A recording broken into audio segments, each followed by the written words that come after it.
Hi everyone, welcome back to another tutorial from Crazy Gamer.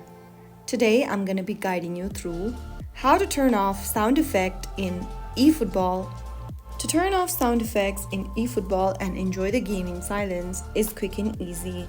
So let's get started. First of all, open up your eFootball application and make sure that it loads.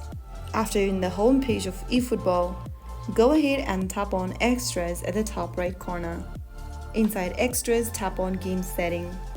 Click on Audio from the menu. Now scroll down until you see Sound Effect and Music Volume option. You will see a white slider.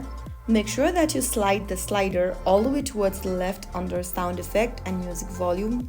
And right after you do that, you can enjoy the game in silence. So that's how it's super easily done. If you found the video helpful, don't forget to like, share and subscribe. I'll see you in the next video. Thank you for watching.